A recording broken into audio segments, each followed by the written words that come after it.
apreciados amigos del INACYPE y de México y también provenientes de tantos países de América Latina.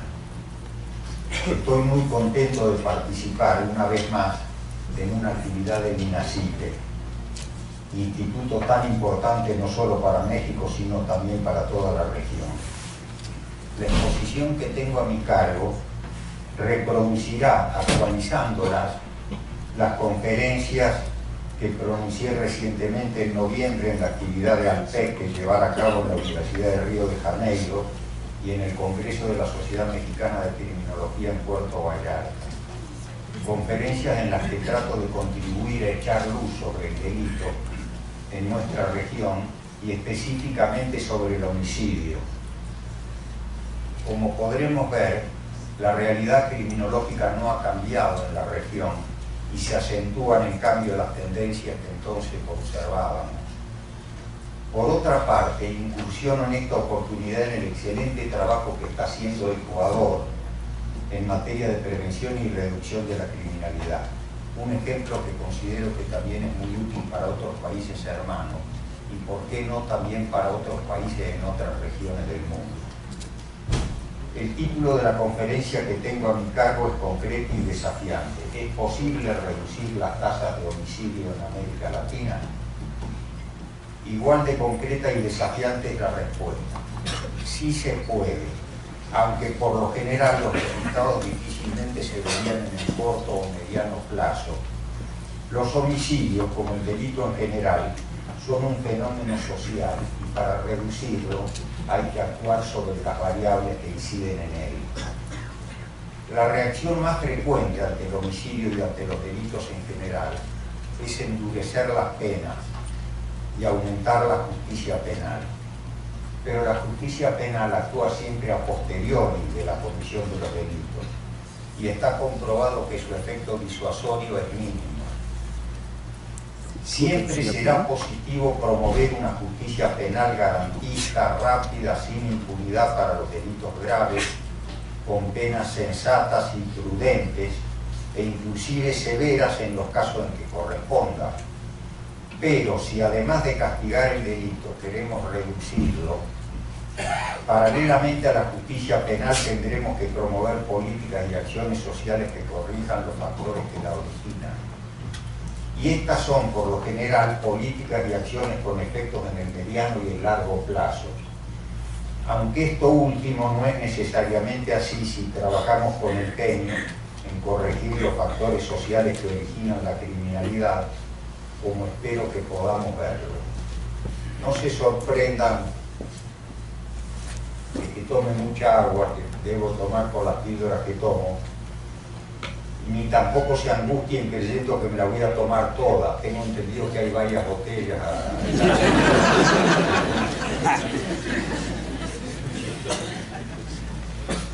La justicia penal y las políticas sociales no son dos opciones antagónicas frente a las cuales debamos elegir. Las políticas sociales con efectos en el corto, mediano y largo plazo deben comenzar todas hoy, paralelamente a la acción de la justicia penal.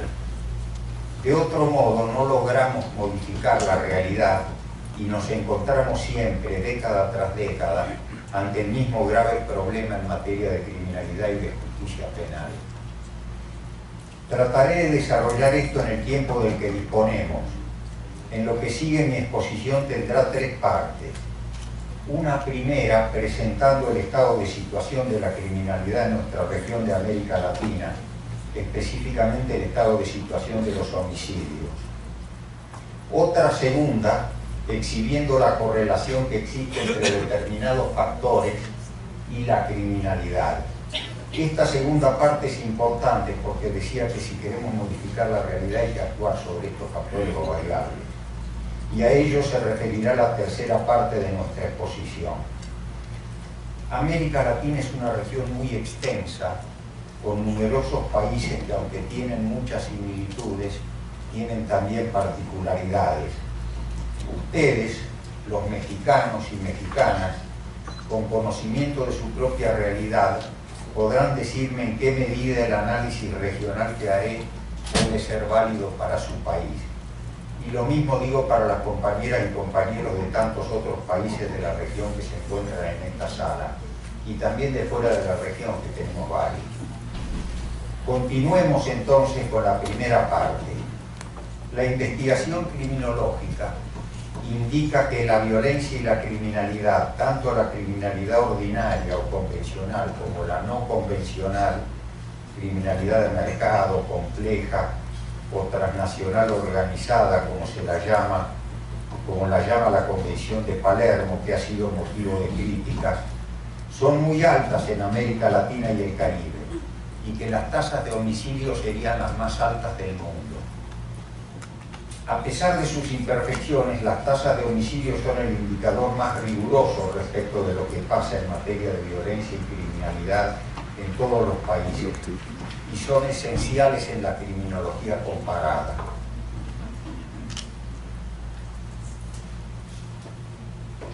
Aunque siempre tendremos el obstáculo de la cifra negra de la criminalidad y otros problemas metodológicos que habrá que sortear para lograr mediciones rigurosas y comparables entre países y entre regiones de un mismo país. El homicidio es el delito en el que estos problemas se presentan en menor medida y el que nos permite las mediciones más rigurosas o menos inexactas. En el cuadro siguiente presentamos la situación global del homicidio desde el país con la tasa más baja. No se asusten por eso, que no quede. A la izquierda tuvimos que dar una lucha del hombre contra la tecnología, porque yo traía una tecnología y aquí había otra, pero bueno, gracias al equipo del INACIPE, y si yo hubiera venido más temprano tal vez se arreglaba la cosa. Pero en la columna superior izquierda hay un montón de países en tinta verde. Bueno, esos son los países que tienen entre 0 y hasta 2 homicidios por cada 100.000 habitantes. Si seguimos bajando y luego subimos y bajamos por la fila del medio y luego bajamos por la fila de la tercera fila, hay un grupo al final de países que están en rojo. Esos son los países que tienen 20 o más homicidios por cada 100.000 habitantes. Y de eso, como ya se dijo en esta reunión, que son 25, hay 19 de América Latina y del Caribe, y los otros 6 son países de África. Veamos específicamente los países que nos interesan, los de América Latina y África. Los leo por si la lista no es buena.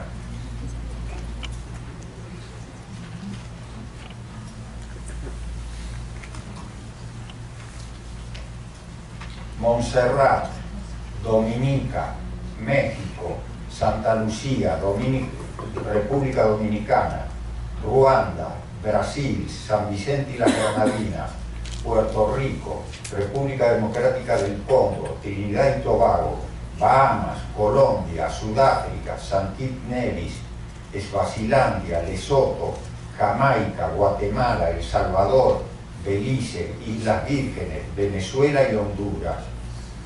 La lista empieza con Nigeria con 20 homicidios por cada 100.000 y termina con Honduras con 90,4 homicidios por cada 100.000 habitantes. Pero además hay regiones donde las tasas son mucho más altas en todos los países. Estos son solo promedios nacionales. Pusimos en pantalla los países que tienen 20 o más homicidios por cada 100.000, pero la Organización Mundial de la Salud y la Organización Panamericana para la Salud estiman que es epidémica la situación de los países que tienen 10 o más. Bueno, si ponemos de 10 o más ya casi llenamos por completo la pantalla. Pero lo que es interesante es que realmente lo nuestro es atroz si lo comparamos con los países que estaban a la izquierda en verde, los que tienen 0, homicidios. Bueno, esos son 62 países, de manera que hay muchos países en el mundo que pueden hacer, que lo están haciendo. y nosotros también podríamos hacerlo, lógicamente superando las situaciones que nos traen a esta conclusión. Haciendo una tipología del delito de homicidio a nivel mundial, Naciones Unidas distingue tres clases de homicidios: los que ocurren en situaciones de relaciones interpersonales entre víctima y victimario, los que tienen relación con otra actividad delictiva y los homicidios sociopolíticos. Los homicidios que tienen lugar en relaciones interpersonales estrechas, como las relaciones de parejas e intrafamiliares, ocurren en todos los países del mundo y sus tasas mantienen notable constancia, independientemente del grado de desarrollo del país y de su ingreso per cápita. Esto, a diferencia de las tasas de homicidios relacionados con otras actividades delictivas y de los homicidios sociopolíticos, que exhiben notorias variaciones geográficas y a lo largo de los años.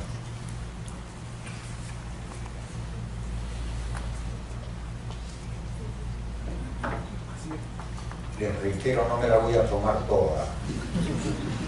Aproximadamente la mitad de los homicidios que ocurren a nivel mundial tienen lugar en países que constituyen solo el 10% de la población mundial. Y el 95% de los homicidas son hombres, como así también el 80% de las víctimas. Sin embargo, 2/3 de las víctimas de homicidios cometidos en relaciones de pareja e intrafamiliares son mujeres. En cuanto a la edad, el 50% de las víctimas a nivel mundial son menores de 30 años. Pasemos a ver los factores que inciden en la magnitud de las tasas de criminalidad y en la magnitud de las tasas de homicidio específicamente. Algunos investigadores denominan a estos factores de riesgo, a estas variables.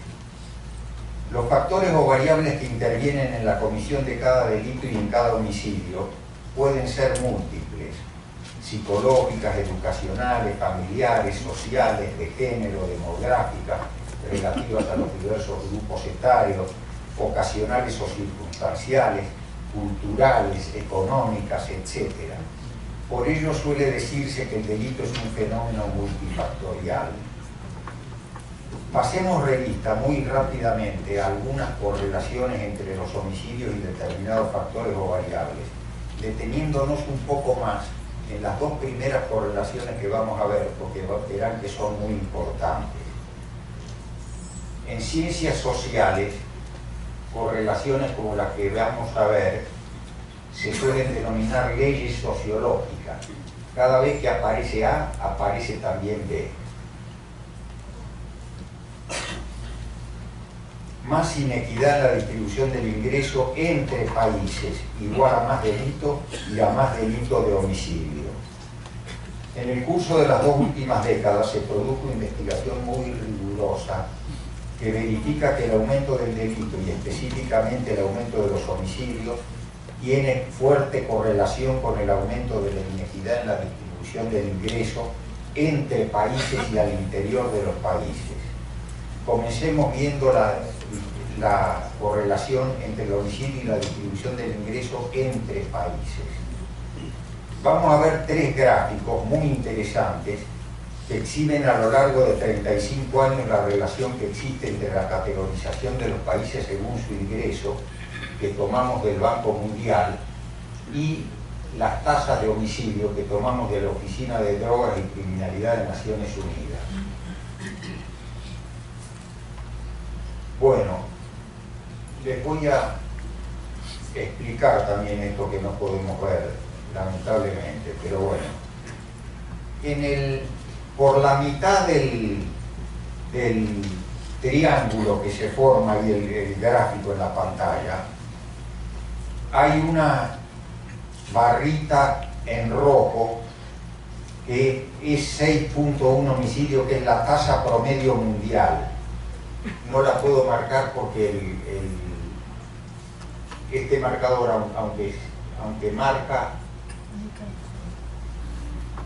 aunque marca muy bien, pero en estas pantallas en particular no marca. Bueno, la tasa de homicidios promedio mundial promedio durante 20 años, de 1980 al año 2000, era 6.1. Tres cosas importantes vamos a señalar. Todos los países de altos ingresos, calificados así por el Banco Mundial, los que están en color bordó, se encuentran con tasas más bajas que la media mundial, con solo una excepción. Y todos los países que están a la izquierda de la media mundial son países de bajos o de medianos ingresos. Además, hay algunos que escapan también, a pesar de ser de bajos o medianos ingresos, se encuentran a la derecha de la media mundial. Pero todos los que están a la izquierda, salvo la excepción citada, que es Estados Unidos, tienen tasas más altas que la media. Bueno, varios años después, en el 2010, hice de nuevo la...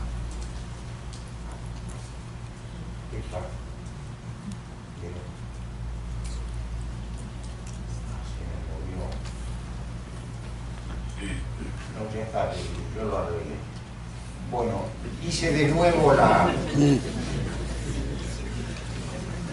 el asunto y voy a ver cuál es la tasa. Había subido la tasa promedio ahora. La tasa promedio en este caso, se ve la flechita que indica ahí, con la tasa promedio, que está por la mitad del gráfico, era de 11.2. Nuevamente se da el mismo fenómeno, los mismos tres fenómenos que acabo de señalar. Los países... pero no cambia aquí. Ya cambió. Bueno, los países de altos ingresos ahora, mejor lo hubiera puesto en color bordó para que quedara igual al otro cuadro, pero son los que tienen colorcito celeste. ¿Ven que hay unos que tienen colorcito celeste? Bueno, están todos con tasas más bajas que la media mundial, y todos los que están a la izquierda nuevamente son de bajos o de medianos ingresos.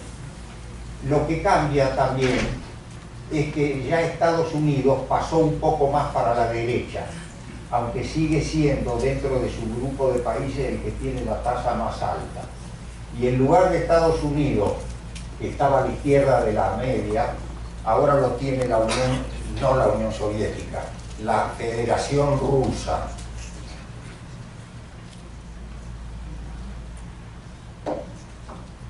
Pero es interesante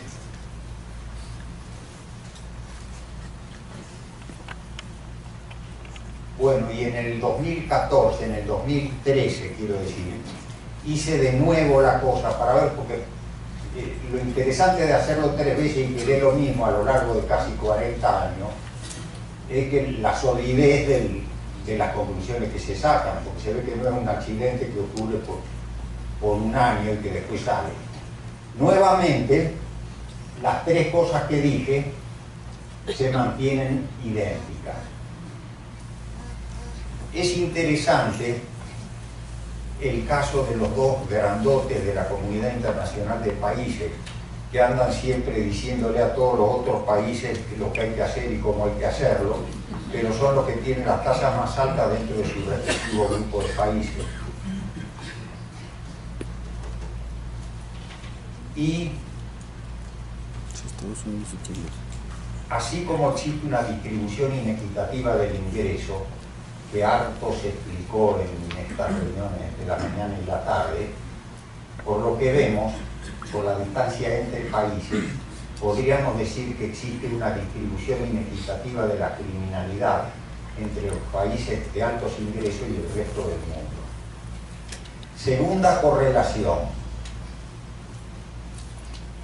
más inequidad en la distribución del ingreso al interior de los países, igual a más delito y más delitos de homicidio. En el gráfico siguiente hay 138 países. Este gráfico lo tomé de UNICEF. La pena no puedo marcar, pero les voy a decir yo, con el cuadrito que yo tengo acá, si ustedes pudieran ver arriba y a la derecha se observa Colombia, El Salvador, Guatemala, Jamaica, Brasil, Ecuador, Venezuela, bueno, y también otros países, Uganda, etc. Pero como vemos, el cuadro el gráfico, es un gráfico de coordenadas cartesianas, que en las perpendiculares tiene las mediciones del coeficiente de Gini, que mide cómo está distribuido el ingreso al interior de los países. Lo que mide es si hay pocos que tienen muchísimo y hay muchísimos que tienen muy poco. Y acá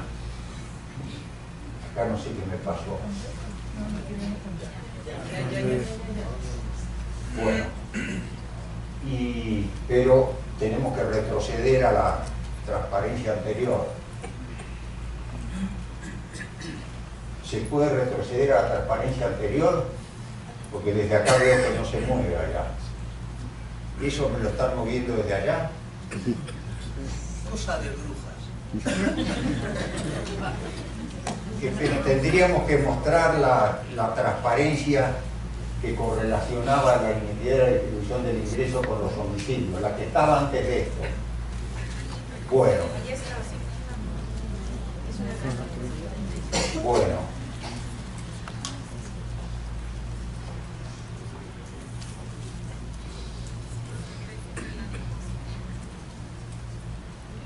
Tercera correlación, pero entonces vimos hasta ahora que inequidad del ingreso, de distribución del ingreso entre países causa más homicidio, específicamente, y también otro tipo de delitos. Y que inequidad al interior de los países también causa lo mismo. Y cuando se suman ambas inequidades, que es lo que ocurre en el caso de los países de mediano y bajo ingreso, tenemos las situaciones que tenemos. Tercera correlación, después regresaremos si podemos sobre alguna de estas cosas. Más población joven igual más delito. Pero es que no combina. ¿Hay alguien que me pueda auxiliar en esto o no? Bueno, porque si no lo diré todo sin... Pero acá debería cambiar también la... Ahí está, ahí se está. Bueno, lo cambio acá y allá no cambia. Bueno, una pena.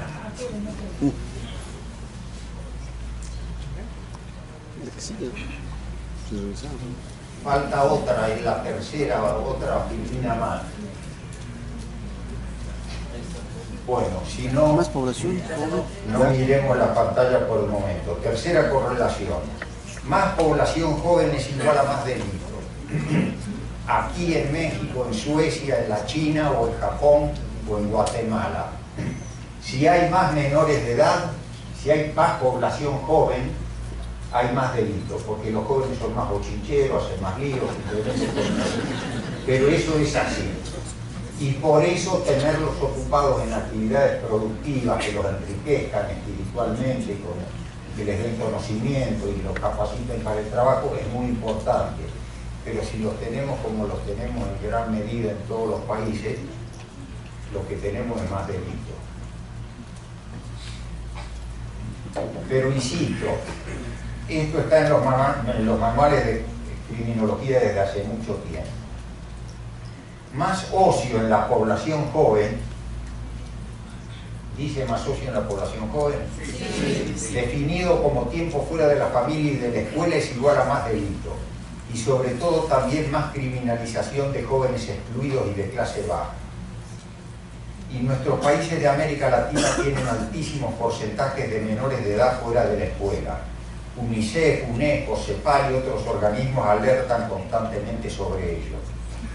En la década de los años 90 hicimos una investigación en el ILANUD con los 19 países de América Latina, más Italia y España, con una colaboración con la Comisión Europea.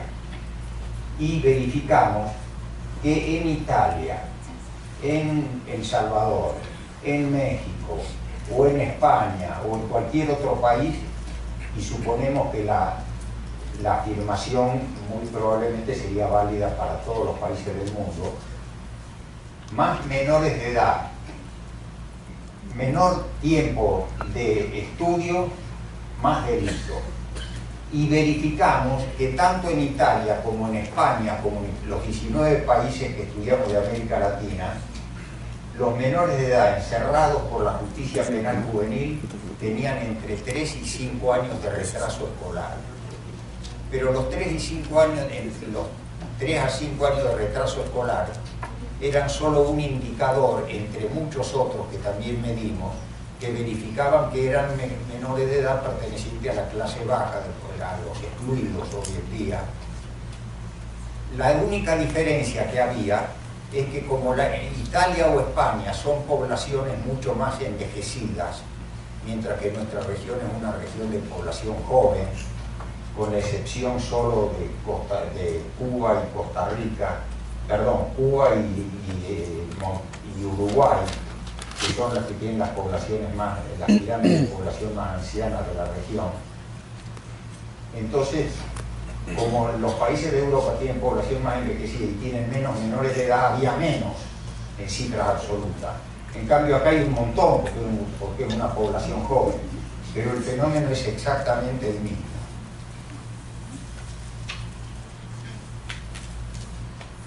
O sea que lo que hay que hacer es meterlo a los chicos en la escuela. Y parece mentira que países, algunos muy ricos de la región, que podrían hacer eso y mucho más, no lo hagan. Más desempleo igual a más delito. Esta correlación se da en los países de medianos y bajos ingresos, no así en algunos países de altos ingresos que cuentan con adecuados sistemas jubilatorios y seguros de desempleo. En cuanto al empleo informal, es muy generalizado en América Latina. Algunos países han hecho progresos en los últimos años, manteniendo las tasas de informalidad por debajo del 50%, aunque los países andinos y América Central siguen registrando tasas del 70% o superiores de informalidad en el trabajo.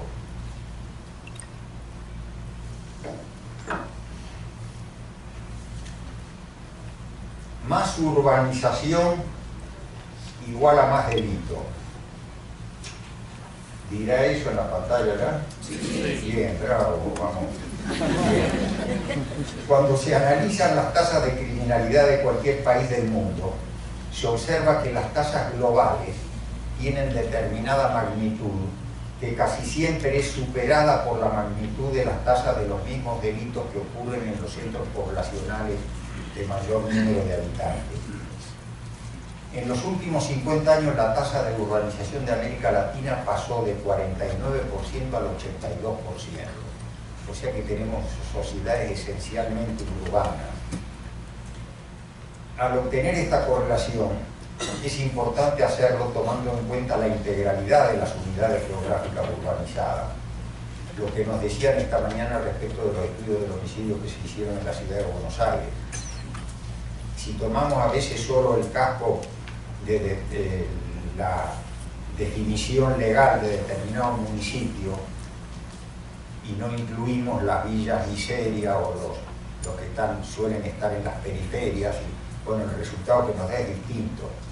Pero, como dijimos, esta correlación no es totalmente pacífica y hay estudios en países de altos ingresos con reducida inequidad que no la verifican, pero sí se verifica en nuestros países. 7. Más armas de fuego en poder de la población civil es igual a más delitos y otros delitos contra las personas. Esta correlación está harto verificada por la criminología en numerosos países del mundo. En América Latina las armas de fuego son el mecanismo más utilizado para cometer homicidios, lo mismo en América del Norte. Y los países que exhiben las tasas más altas de homicidios son también los que en más alto porcentaje los cometen con armas de fuego. 8. Más consumo de alcohol y otras drogas igual a más homicidios y otros delitos contra las personas. La incidencia del alcohol es particularmente importante en el caso de los homicidios interpersonales, sobre todo los familiares.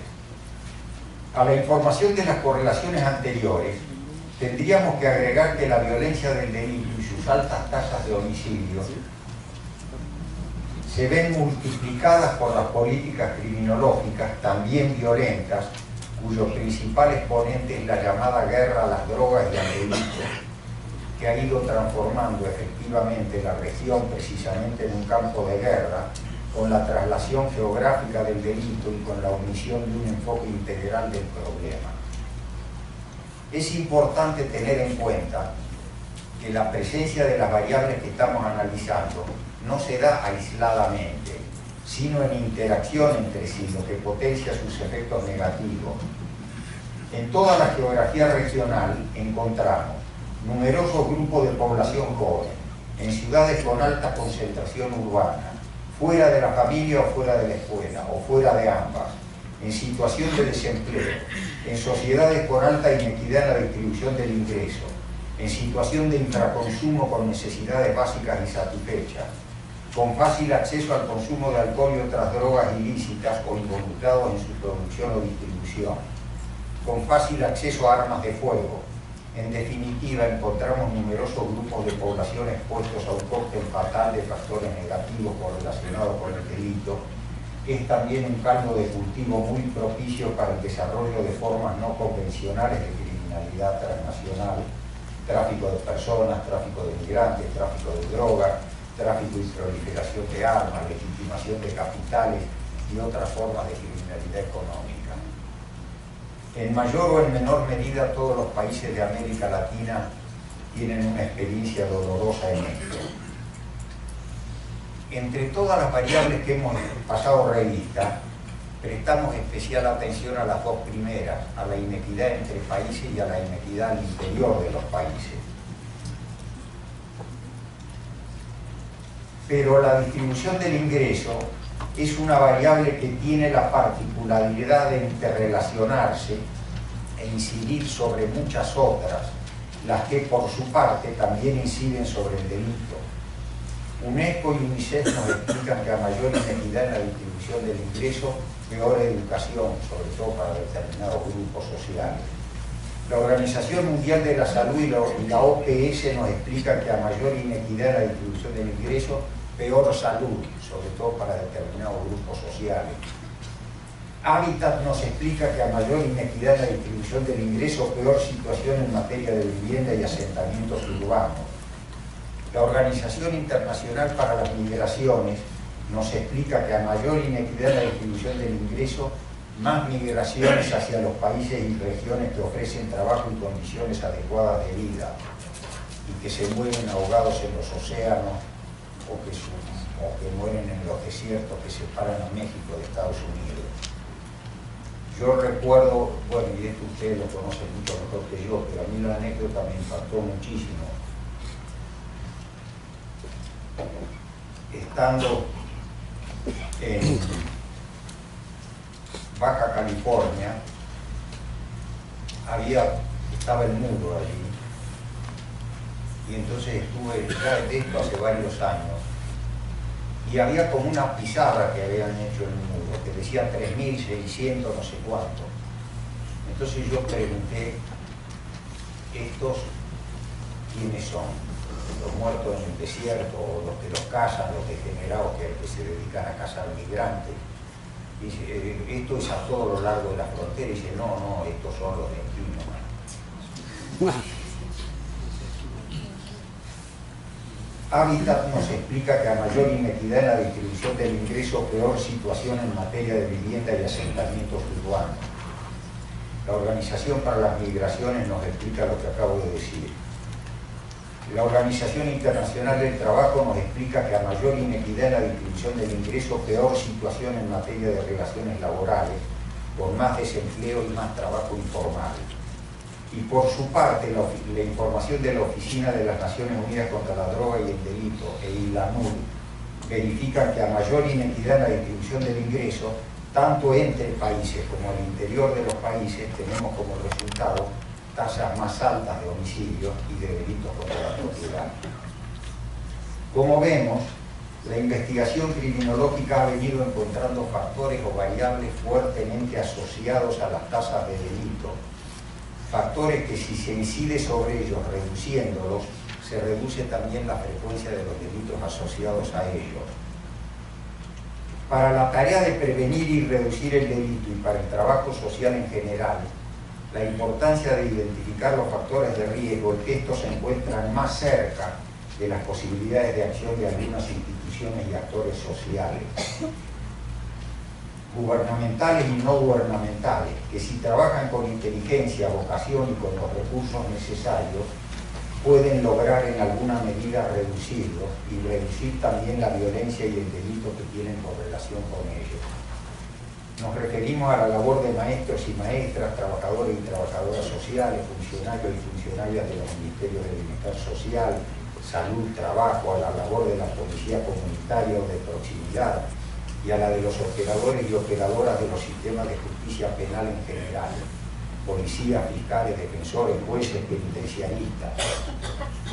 La labor de estas instituciones y actores sociales es muy importante, pero muy limitada también si la incidencia de la inequidad en la distribución del ingreso es alta entre países y si es alta al interior de los países.